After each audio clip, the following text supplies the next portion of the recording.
Kaldığımız yerden devam ediyorum. Bu üçlü takım kombin ile yine karşınızdayım. Bugün bu yeleği sizlere anlatmaya çalışacağım. 2,5-3 yaş aralığı şal yaka cepken yelek. Daha önce bu yeleğin eteğini birinci videoda anlattım. Linkini açıklamalar kısmına bırakıyorum. İzleyiniz derim. Eteğin kombini olarak yelek ile bugün karşınızdayım. Daha sonra 3. videoda saç tokasını anlatacağım. Bu arada İzmir Ödemiş'ten herkese merhabalar ve kanalıma hoş geldiniz. Ben emekli resim iş öğretmeni Hatice Taşkoyan. Sırasıyla sizlere anlatmaya çalıştığım etek, yelek ve saç tokasını sevgili torunum Nefes'e ördüm. Tabii ki kardeşini de unutmadım. Canım torunum Şems'e de bu takımı aynı renkleri kullanarak uyarlayıp ördüm. Bu takımı da örmek isterseniz kanalımda daha önce 4 video olarak İngilizce altyazılı anlattım. Bu takımın da linklerini açıklamalar kısmına bırakıyorum. İzleyiniz derim. Her iki kardeşe ördüğüm bu takımları fotoğraf çekimlerinde kullanmayı düşünüyorum. Onlara çok yakışacak. Bugün sizlere anlatacağım bu yelekte ben hangi malzemeleri kullandım önce onu görelim. 2 yumak Alize Cotton Gold tercih ettim. 100 gram 330 metre. Renk nosunu da gösteriyorum. Ayrıca %55 pamuk, %45 akrilik, 1,5-2 santim çapında 2 adet düğme, 2 santimlik daha iyi durdu, makas etamin iğnesi, eliniz sıkı ise 3,5, gevşek ise 3 nolu şiş ile bu cotton gold'ları örebilirsiniz. Bu minik yeleği kanalımda anlatmıştım. Erkek bebekler için arkası haroşa, önü lastik tekniğiyle çalışıldı. Bu minik yelekten yola çıkarak 2,5-3 yaşa uyarladım. Arka ve sağ önü ben zaman kazanmak açısından daha önceden ördüm. Sayılarını vermeye çalışacağım. Haroşa tekniğiyle çalışıldı. 2 sıraya bir diş haroşa diyoruz. Gevşek ise 3, sıkı ise 3,5 ile örebilirsiniz. 80 ilmek atarak başlayalım. 49 diş haroşa örelim. 19,5 santim gelmekte. Kol oyuntusu için 7'şer ilmek keselim. Her iki kol kısmından 2,5 santim gelmekte. 66 ilmeği 10 santim daha 26 diş ördükten sonra omuz, yaka ve diğer omuz olarak 21, 24, 21 ilmeğe ayıralım. 4 diş haroşa daha ördükten sonra her iki omuzu kapatalım. Bu sayılarda, bu santim ölçülerde sizler de haroşa tekniği ile rahatlıkla örebilirsiniz. Ekran görüntüsü alarak arkayı sizler de verdiğim santim ölçülerde rahatlıkla çalışabilirsiniz. Sağ önü de daha önceden örmüştüm ama sol ön parçayı hep birlikte uygulamalı olarak anlatmaya çalışacağım sizlere. Yandan örülmekte şal yaka. 68 ilmek 3,5 nolu şişe ilmek atarak başladım. Kenarda 8 ilmek haroşa, 2 ters 1 düz, 2 ters 1 düz, tam 10 sıra ördüm. 8 kenar haroşa, 1 düzden 20, 2 tersten 20, toplamda 68 ilmeği 10 sıra ördükten sonra örgünün önünde 11. sırada 45 ilmek kol oyuntusu için arttırarak toplam ilmek sayısını 113'e çıkarıp 26 sıra 6,5 santim bu şekilde örüp bir düzlerde gizli arttırma yaparak ilmek sayısını 147'ye çıkarıp devam ettim. Kenar haroşada 4 kez kasmaması için 6-7 diş haroşada bir geri dönüş yaptım. İkinci bölüm 147 ilmeği 26 sıra 6,5 santim ördüm. Omuz kısmında 3 ters dikiş payı ile devam ettim. Diğer kısımlar 2 düz 2 ters olarak 26 sıra ördüm. Haroşa kısmına geçerken arttırdığım ilmekleri keserek 113 ilmeğe geri döndüm. Gösterdiğim ölçülerde sağ önde 2 tane ilike ve açtım. 6 diş haroşa ördükten sonra örgünün tersinde normal sıkılıkta gevşek olmayacak şekilde kestim. Sol önü gelin hep birlikte uygulamalı olarak yapalım. 3,5 nolu şişe 68 ilmek atarak başlayalım. 68 ilmeği attım. Düğüm yapıp bağladım. Sol önün örnek kurumu farklı, sağ önün örnek kurumu farklı. Sağda haroşadan başlıyoruz. Sol önde ise bir düz, iki ters, bir düz, iki ters olarak ve en son 8 ilmek kenar ilmeği haroşa olarak model kurulacak. Ama sağ önde farklı. 8 ilmek haroşa, 2 ters, bir düz olarak devam edeceğiz. Bir düzden 20 tane, 2 tersten 20 tane ve kenar haroşası 8 ilmek ile bu attığımız 68 ilmeği bu şekilde model kurdum.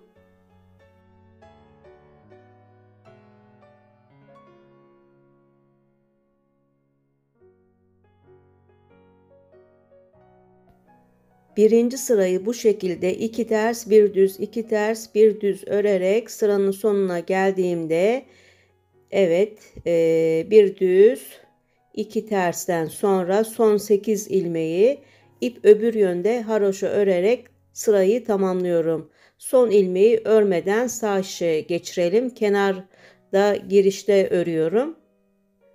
Bu şekilde ördüğümde haroşa daha düzgün görünmekte kenarda. Örmeden aldım. Girişte örüyorum. Şu anda ikinci sıradayız.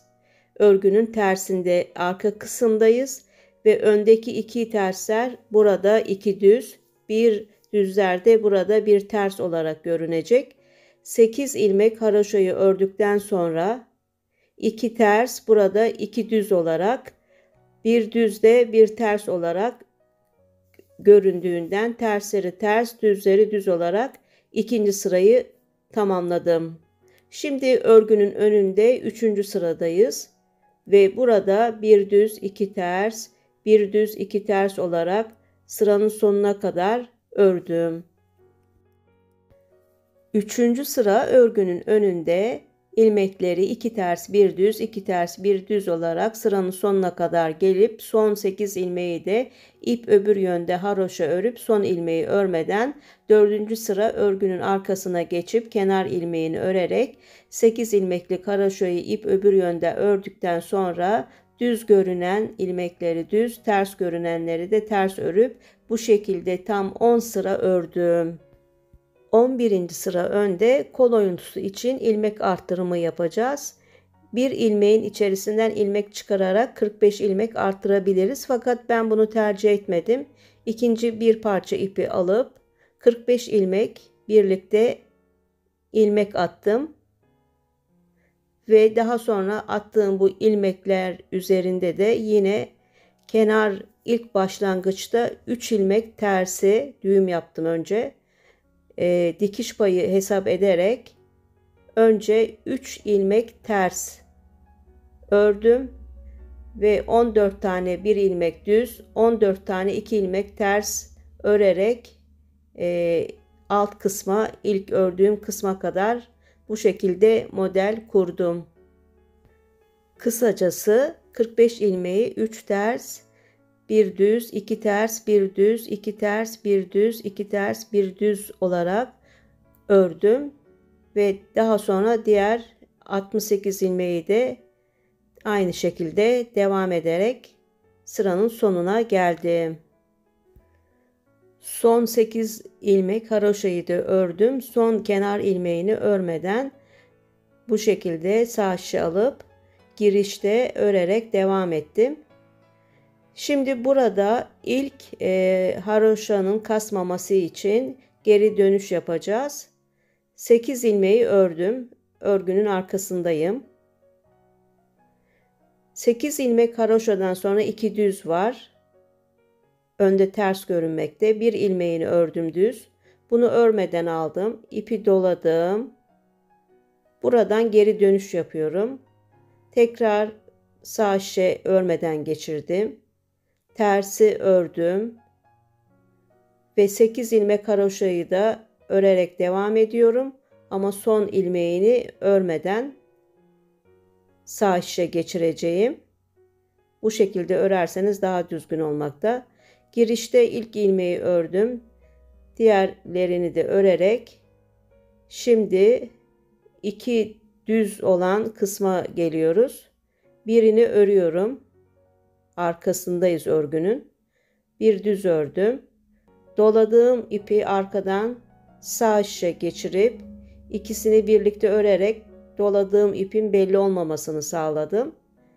Bu şekilde 6 ya da 7 dişte bir 4 kez bu kenardan dönüş yapınız. Haroşa kasmamış olacak. Şimdi normal görünen düzleri düz, tersleri ters olarak tam 26 sıra ördüm. Kenarda da dediğim gibi 4 kez geri dönüş yaptım. Sizler de bu anlatımla kolayca rahatlıkla örebilirsiniz sanırım. Ben video süresi uzun olmasın diye bazı yerleri atlayarak örüp geldim. Şimdi 26 sıra sonra artırma kısmına geçtik. Bir ilmek düzün içerisinden artırma yapacağız. Önce kenar 3 ilmek tersi, burası omuz kısmı dikiş payı ile bir düzün altından bir ilmek çıkarıp bu şekilde 2 ilmeğe çıkarıp arttırdık gizli. 2 ters ördüm. Tekrar bir ilmek düzün altındaki ilmeğin kanadını sol şişe takıp 2 düz olarak örüyorum ve bu sırada bu yöntem ile gizli artırma yaparak 2 düz 2 ters olarak devam edeceğiz. Önce 68 ilmek başlayıp kol oyuntusu olarak 45 ilmek arttırmıştık. Bu yöntem ile de ikinci bölümde tam kaç kez 34 kez arttırma yaparak ilmek sayısını 147'ye çıkaracağız. Gördüğünüz gibi çok kolay bir yelek. Aslında ilk etapta zor gibi görünse bile önleri yandan örerek hem şal yaka hem de cepken halinde uyarlayabiliyoruz. İkinci bölümü de 26 sıra ördüm ve örgünün ön yönündeyiz. Artık 6 dişlik haroşa kısmına geçtik. Bir düzleri 2 düze çıkarmıştık. Burada haroşayı örerken ip öbür yönde haroşa ördüğümü belirtmiştim. 3 ilmek ördüm. 2 düzü 1 ilmek olarak örerek daha önceki 113 ilmeği 147'ye çıkarmıştık. Tekrar bu şekilde keserek 113 ilmeğe düşürelim. Bu sırayı 2 düzleri birlikte örerek 2 tersleri de yine ip öbür yönde örerek sıranın sonuna gelelim. Sıranın sonuna geldim. Son ilmeği örmedim ve çevirdim. Kenar ilmeğini örüyorum. Örgünün arkasındayız. Yine ip öbür yönde. Sıranın sonuna kadar örüyorum. 2 sıraya bir diş haroşa görünmekte. Sıranın sonuna geldim.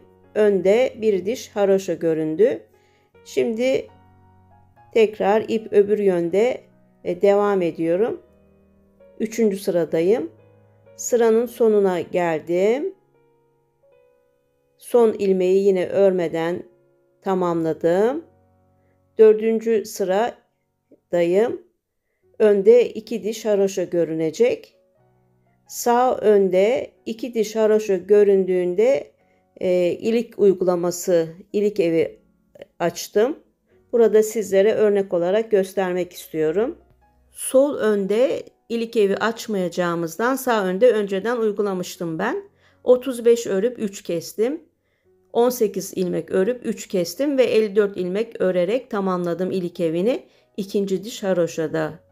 Şimdi sizlere sol önde örnek bir ilik evi test örgüsü olarak açayım. Biraz ördüm. Siz bunu 35 ilmek örmüş olarak kabul edin. Örgünün arkasındayım. Önde 2 diş haroşa görünecek. Arkada 2 diş görünüyor. 3 tane ilmeği örmeden birbirlerinin içerisinden geçirerek bu şekilde kestim. Bu kestiğim 3 ilmeğin yerine 5 ilmek atıyorum. Bunun da bir sebebi var. Dönüşte anlatacağım. 5 ilmek attım. Ve daha sonra biraz örüyorum. Tabii ki siz 18 ilmek örüp tekrar ilik evi açacaksınız. Döndüm. Ve bu 5 attığım ilmeğe varmadan şişteki bir ilmek ile ilk 5. ilmeği birlikte örerek kesiyorum. Sonra 3 ilmek örüyorum. Alttaki kestiğim 3 ilmek yerine. 3 biraz zorlanabilirsiniz. Ve tekrar 2 ilmeği birlikte keserek ilik evini tamamlıyorum. Bu şekilde ilik evi açarsanız ip ayrıymış gibi görünmemekte, daha düzgün ilik evleri olabilir. Sizler de ilik evini bu şekilde açabilirsiniz.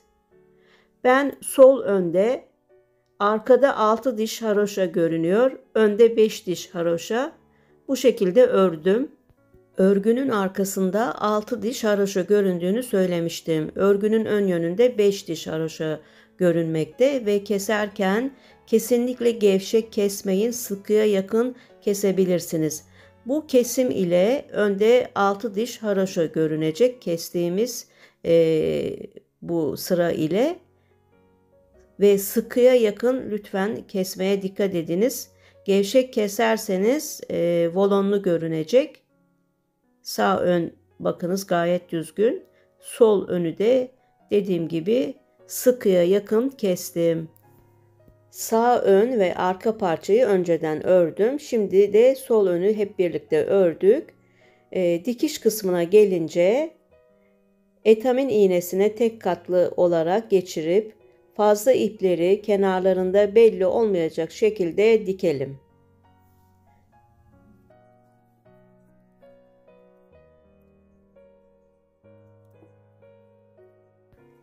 Dikişi önemli. İplerini temizledim. Şimdi örgünün ters kısmına çevirerek toplu iğne ile arka ve ön parçanın yanlarından tutturdum. Ön omuz kısmı geniş olduğundan arka omuz genişliği kadar katlayarak şal yaka haline getirip bunu da toplu iğne ile tutturdum. Önden çevirip baktığımızda görünüşü bakalım nasıl görünecek. Arka omuz genişliği kadar ön kısmı katlayıp evet gördüğünüz gibi cepken harika bir şal yakamız oldu. Şimdi katladığım yeri ön üst omuzda bu şekilde dikerek daha kolay dikişini sağlamak için sabitliyorum katladığım yeri ve tekrar toplu iğne ile arka ön omuzu birleştiriyorum.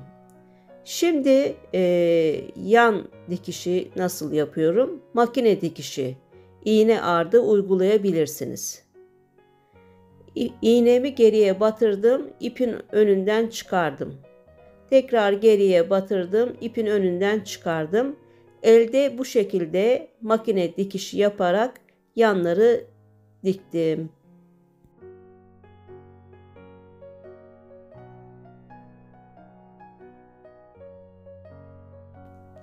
Örgünün muntazamlığı kadar dikişi de çok önemli. Bakınız gayet güzel oldu. Diğer omuzları ve yanı düğmelerini de dikerek ben bu yeleği tamamladım. Ve çok kolay cepken şal yaka bir yeleğimiz oldu. Bu ölçü ve tariflere uyarak sizler de sevdiklerinizle çocuğunuza bu yeleği örebilirsiniz. Kim bilir torunuma ne kadar çok yakışacak. Kolay bir yelek hem de şık. Evet, umarım faydalı bir video olmuştur sizler için. Önce eteği anlattım. Bugün de yeleği.